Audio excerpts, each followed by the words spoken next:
Hoje a gente vai falar de 5 aspectos, os 5 fatores mais importantes para a gente ter vidas melhores. Quando eu falo de vidas melhores, incorpora sim ser mais feliz, mas sendo mais feliz eu tenho mais potencial de alcançar sucesso, de ser mais produtivo, de ter maior desempenho, de alcançar os meus sonhos.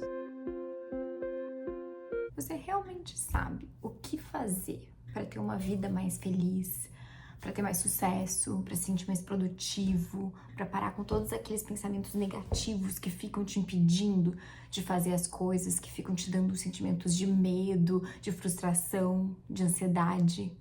Você sabe o que fazer? A maioria de nós não foi ensinado, né? A gente não foi para a escola e aprendeu como ser um líder melhor, como regular as nossas emoções. A gente aprende muito aquelas habilidades técnicas, funcionais, cognitivas, né? A gente aprende técnicas de memorização, como manter a atenção, que são as habilidades mais cognitivas. Mas a gente não fala muito do socioemocional, né? Das competências sociais que nos fazem construir relacionamentos, emocionais que nos fazem regular as nossas emoções, ser mais resilientes. E na verdade, são essas competências que os estudos mostram que impactam a nossa capacidade de ter sucesso na vida. Vou te dar um exemplo. Tomada de decisão. Quando a gente fala de tomar decisão, já lembra um aspecto funcional, cognitivo, né? A nossa capacidade de pensar, de fazer plano de ação, de tomar decisão. Mas na verdade, quantas vezes você não conhece uma pessoa, pensa num colega de trabalho, que consegue fazer análises maravilhosas, né? Fazer toda uma análise, um Excel incrível, mas na hora de decidir o que fazer com aquele dado, vão apresentar para o cliente ou não, de fazer uma decisão emocional, estratégica, não consegue fazer a tomada de decisão. Por quê? Porque no fundo, tomada de decisão tem sim aspectos cognitivos, mas tem muitos aspectos emocionais, sociais por trás dela. Ela é uma habilidade socioemocional. E ela exige essas competências, exige coragem, exige lidar com emoções, exige planejar, antecipar cenários sociais de como o outro vai responder, como eu vou responder à resposta do outro. Então, essas habilidades, elas são fundamentais. E eu, na verdade, falo muito pouco disso no canal, né? A gente fala da minha experiência na universidade, morando no exterior, eu adoro fazer vlogs, mas eu sou psicóloga de formação, eu trabalho com aprendizado socioemocional, eu crio programas de desenvolvimento para pessoas, para empresas desenvolverem seus talentos, sua liderança, justamente focando nessas habilidades socioemocionais. Depois de passar muito tempo estudando, né, dentro de ambientes acadêmicos, eu percebi que existem muitos estudos, que a psicologia já sabe a resposta para como criar vidas melhores. Mas as pessoas, a gente, não sabe como colocar isso na prática. A gente muitas vezes nem tem acesso a esses estudos, a essas informações que a psicologia já sabe. Então eu decidi trazer alguns vídeos por aqui, quero muito a sua opinião para ver se esses vídeos são do seu interesse, mas eu acho que trazer para o conhecimento público um pouco de como viver vidas melhores pode ser útil. Hoje a gente vai falar de 5 aspectos, os 5 fatores mais importantes para a gente ter vidas melhores. Como eu cheguei nesses 5 fatores? Não é algo que eu tô dizendo, eu nunca farei isso. Não acredito tanto no meu potencial assim. Isso é embasado em ciência. Tá? Eu estudei na Universidade de Yale, psicologia, eu passei muitos anos trabalhando dentro de laboratórios, né? Trabalhei na Universidade de Nova York, na Universidade de Columbia em Nova York também. Então, eu venho de um histórico de pesquisa e uma pesquisa muito famosa dentro da psicologia é uma pesquisa liderada pelo pai da psicologia positiva, Martin Seligman, em que ele pesquisou em diferentes culturas, com pessoas de diferentes idades, em diferentes períodos do tempo, o que trazia mais felicidade para as pessoas. Então, tentando isolar todas essas variáveis, né, condições de vida diferentes. Eu sou mais novo, eu sou mais velho, eu moro num país mais desenvolvido ou não, eu tenho uma influência da minha cultura, ou eu tenho um status socioeconômico melhor ou pior. Ele estudou todos os possíveis grupos sociais para isolar essas variáveis e tentar entender, no geral, o que faz as pessoas realmente felizes. E ele descobriu 5 aspectos, e aqui é muito importante. A psicologia, ela vem de um histórico da medicina, ela nasceu ali junto com a medicina, né? E aí a medicina focou por muito tempo e ainda foca em tratamento de doença, em focar em olhar para o que já existe de patologia e tratar, não em prevenção, não em alívio do sofrimento, tá? Martin Seligman foi o responsável por mudar completamente, fazer uma disrupção aí dentro da psicologia, em que ele disse: os aspectos da psicologia que aliviam o nosso sofrimento, né, as emoções negativas, todas as condições ruins da vida, não são os mesmos. As ações que eu tenho que fazer para me aliviar do sofrimento não são as mesmas ações que eu posso fazer para ter uma vida mais feliz, para criar emoções positivas, para ter estados de felicidade. Então aí que está a diferença. Enquanto muito da psicologia focou em resolver problemas, em aliviar o sofrimento, a psicologia positiva e esse estudo do Martin Seligman é o contrário. É o que eu tenho que fazer para criar felicidade, para viver vidas melhores. Então vamos olhar para quais são esses 5 fatores. Primeiro, as emoções positivas. Quando os gregos antigos começaram a discutir o que era bem-estar, o que era felicidade, eles já dividiam felicidade em 2 aspectos diferentes. De um lado, eu tenho a felicidade hedonista, o bem-estar hedonístico. O que é isso? É as emoções positivas no momento. É como eu tô me sentindo no agora, nesse estado presente. Eu tô feliz, eu tô triste, eu tô com raiva. Então, são as emoções presentes. O quanto de prazer versus sofrimento eu tô sentindo nesse momento presente.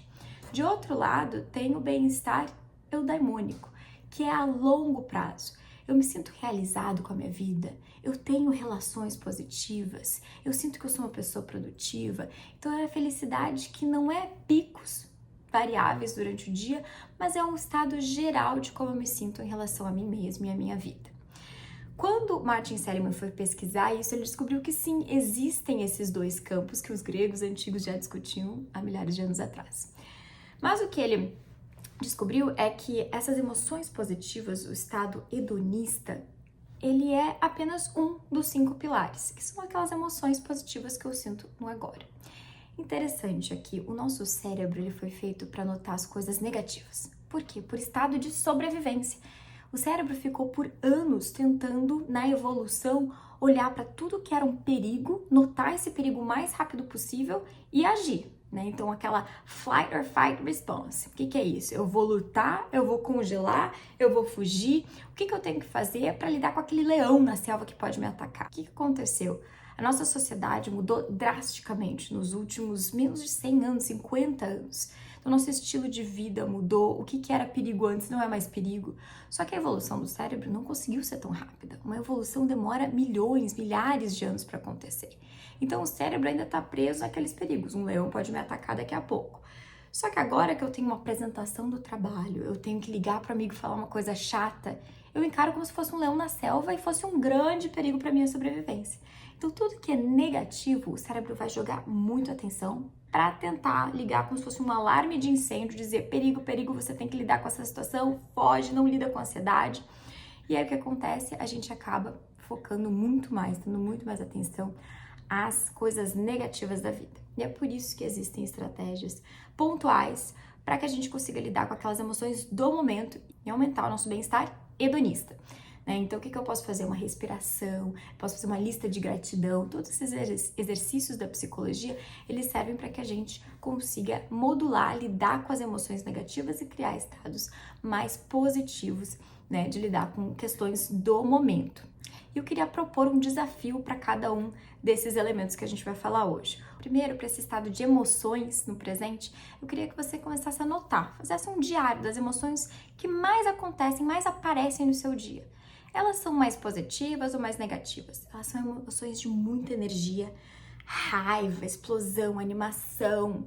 Ou elas são mais lá para baixo, você se sente mais calmo, grato, ou triste, magoado, frustrado, que te trazem lá para baixo. E quando você estiver nas negativas, quais são as estratégias? Como é que tá a sua caixa de ferramentas, de estratégias que você usa para lidar com essas emoções? Você se isola, você procura ajuda, você pega o travesseiro e grita no travesseiro. O que você faz? Tem um exercício de respiração que te ajuda? Se você está precisando de exercício, você não sabe nem por onde começar, também comenta aqui, porque eu tenho vários exercícios legais. Cada um funciona de uma maneira diferente para cada pessoa e a gente tem que descobrir, né, qual funciona melhor pra gente. Por isso que é importante ter uma caixa de ferramentas bem grande, testar várias, entender qual que funciona e não funciona pra mim, ou no dia que eu tô, no ambiente que eu tô, certas ferramentas funcionam em casa, mas não funcionam no trabalho. E esse é o único aspecto da felicidade que é hedonista, que é focado no presente. Os outros 4, eles são eudaimônicos, eles são focados em coisas que eu vou ter que ir nutrindo ao longo da vida. Não é uma estratégia que eu vou fazer uma vez para sentir menos raiva que vai me fazer uma pessoa com mais regulação emocional na vida. O que são essas 4 estratégias? Primeiro, construção de relacionamentos positivos.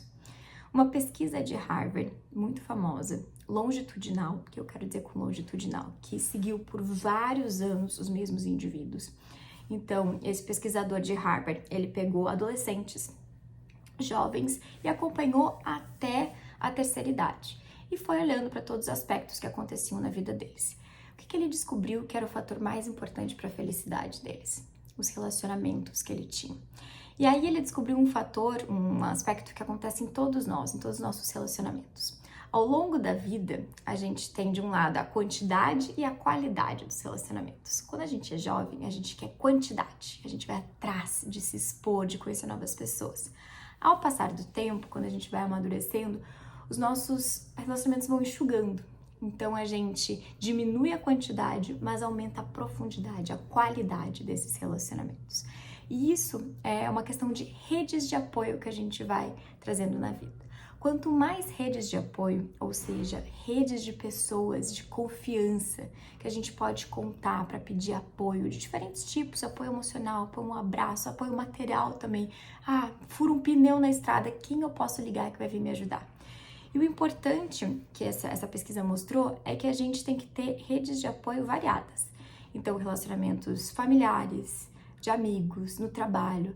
Não basta eu só ter um parceiro dentro de casa que me ajuda e eu não ter ninguém dentro do meu trabalho. Para a construção de relacionamentos, o nosso desafio vai ser você começar a mapear quais são as pessoas que formam a sua rede de apoio. Pega todas as principais áreas da sua vida, dentro de casa, no trabalho. Quem são aquelas pessoas que você pode realmente contar? Não precisa ser muitas pessoas. É importante que tenha 1, 2 pessoas em cada área da sua vida que você sabe que pode contar, que pode pedir ajuda, que pode te dar um abraço nos momentos difíceis, tá? E podem ser para coisas diferentes. Tem aquela pessoa que vai te ajudar muito funcionalmente a pensar num plano de ação, mas não vai conseguir talvez te dar o abraço. E tudo bem, são ajudas diferentes de áreas diferentes. Tenta anotar quem são essas pessoas e tenha elas na sua cabeça. Às vezes até vale fazer um bilhetinho de gratidão, mandar uma mensagem, ligar para essa pessoa, nutrir essa relação que é tão importante para você. Reconheça a importância que ela tem. O segundo ponto é engajamento. O que eu quero dizer com engajamento? Engajamento no trabalho, na vida pessoal, nos meus hobbies, em atividades. Aqui o conceito principal é o conceito de flow. Talvez alguns de vocês já tenham ouvido falar, tem um livro bem famoso de flow, mas flow é um estado em que eu fico completamente engajada, que eu tenho toda a minha atenção e concentração para uma atividade. Ele é um estado muito específico porque ele exige algumas condições para ele ser encontrado. A principal delas é que tem que ter um nível de desafio na atividade que eu estou fazendo. Então, olhar a série jogada no sofá, aqui ó, onde eu passo todas as minhas noites, me traz flow? Não. Por quê? Porque não tem nenhum desafio. Eu deitar ali é confortável, é gostoso, faz bem, tem que fazer, mas não vai trazer flow. Flow é quando eu tenho um desafio que é presente na minha atividade, que desafia as minhas qualidades, mas eu tenho habilidade o suficiente para encarar esse desafio. Ou seja, eu não me sinto nervoso porque eu não vou conseguir fazer aquilo e entro no estado de pânico. Mas eu também não me sinto entediado porque eu sei que eu dou conta. Então eu entro nesse aspecto de ficar mergulhado, esquecer até de ir no banheiro, de comer, porque eu tô fazendo aquilo. E cada um encontra flow em diferentes atividades. Tem gente que encontra flow fazendo planilha no trabalho. Tem gente que, eu, por exemplo, às vezes crio roteiros de vídeos. Eu adoro, eu fico super criativa e vou entrando e esqueço do tempo passando. O importante para você é que o desafio é que você consiga encontrar quais são as atividades que te trazem flow. Então tenta parar durante a semana, pega essa próxima semana e vai anotando. Ah, agora perdi a noção do tempo, entrei no estado de flow. É fazendo a planilha do trabalho? É jogando tênis? É na minha corrida? Quais são aquelas atividades que te trazem flow no dia a dia do trabalho, de casa? O quarto fator que traz felicidade é propósito. E propósito é uma palavra que às vezes a gente fica, qual que é o propósito disso tudo, né? Eu não tenho um propósito. Geralmente a gente acha que propósito é uma coisa de pessoas iluminadas, né? Só pessoas que ganham o Nobel da Paz têm propósito. E, na verdade, não. Propósito nada mais é do que expressar os nossos valores. E para isso o desafio é justamente conhecer o que são os meus valores. Né? Se você jogar aí na internet, tem uma lista de valores que as pessoas geralmente têm. Tenta entender nas atividades que você faz o que é realmente importante para você. Isso vai te ajudar a tomar decisões, a encontrar trabalhos que estão mais alinhados com seus valores e te dar esse senso de propósito. Então o desafio é esse, procura aí quais que são os valores mais importantes. Talvez para você seja família, a atividade que você mais preza para fazer é o domingo, encontrar sua família, fazer um churrasco. E você vai expressar esse valor de diferentes maneiras ao longo da vida. O importante é entender que esse valor é super relevante para você e que você tem maneiras de expressar ele. Se, por exemplo, você adora, sair, viajar, conhecer um novo bairro, talvez um valor importante para você seja liberdade, essa coisa de sair por aí. Então, vai entendendo quais são as atividades que você mais gosta e qual o valor que está por trás dessa atividade. Como é que você está expressando no seu dia a dia? Talvez expressar ele mais vai te ajudar a encontrar mais propósito. E por último, vem o fator de realização.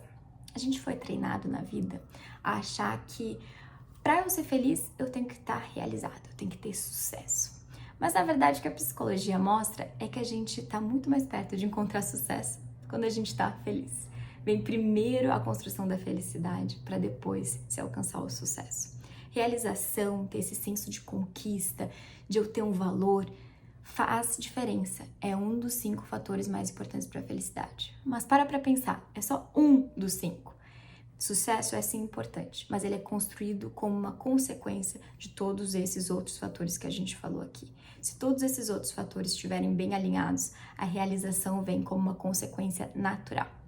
E a nossa atividade aqui é você conseguir fazer primeiro uma lista de conquistas, reconhecer tudo que você já fez, todas as conquistas importantes que você já teve por aqui. E aí pode fazer também uma lista de conquistas que você ainda quer ter.